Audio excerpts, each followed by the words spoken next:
কই বিশেষ লাভাররা কই বিশেষ লাভাররা আসেনি যারা কইতেন যে বাংলাদেশে একমাত্র শতভাগ নিখুঁত এবং ভেজাল মুক্ত দুর্নীতি মুক্ত পরীক্ষা হলো বিশেষ পরীক্ষা তারা কই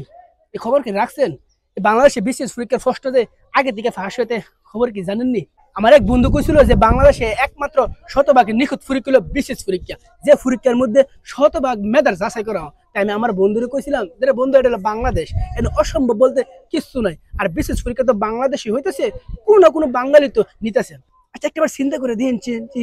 বাঙালি জাতি কতটা মারাত্মক জাতি কতটা সুন্দরভাবে গুছাই গেছে নিজের ভবিষ্যৎ নিজে নষ্ট করতে পারে একটা দেশের সর্বোচ্চ কর্ম প্রতিষ্ঠানে যদি প্রশ্ন ভাষার মাধ্যমে নিয়োগ দেওয়া হয় সেই দেশটা কতটা অসুস্থকর পরিবেশে বসবাস করতেছে দেন চেন্দি কতটা অসুস্থকর পরিবেশে আমরা বসবাস করতেছি একটাবার ভেবে দেন চেন্দি এই বাঙালি জাতি কতটা নিচু জাতি একটাবার চিন্তা করে দেন চেন্দি এই যে কোটা আন্দোলনকারীরা এত আন্দোলন করতেছে লাভ কি হইব যদি প্রশ্ন ভাষার মাধ্যমে নিয়োগ দেওয়া হয় তাহলে সঠিক মেধার যাচাইটা কেমন হইলো এই যে আজকে বড় বড় প্রতিষ্ঠানে দেখতেছেন দুর্নীতিবাজ ঘুষখোর আর কর্তৃক আইছে হতে প্রশ্ন ভাষার মাধ্যমে আইছে নয়তো মামা শাশু খালার মাধ্যমে আইছে আর আইসিজি কেউ তো সহজে হারার মেধা নাই আর মেধা না তার কারণে হারার নৈতিক শিক্ষা নাই আর নৈতিক শিক্ষা না তার কারণে হারার দুর্নীতিবাজ ঘুষখোর টাকা পাচারকারী এই যে নানা ধরনের অপরাধ আজকে সরকারি কর্ম প্রতিষ্ঠানের লোকেরাই করতেছে এই বিশেষ ছিল একটা মানুষের স্বপ্ন সারা জীবনের সাধনা এই বিশেষ পরীক্ষার প্রশ্ন যদি ফাঁস হয়ে থাকা তাহলে অন্য অন্য পরীক্ষার প্রশ্ন ফাঁস হওয়ার তো মামুলি ব্যাপার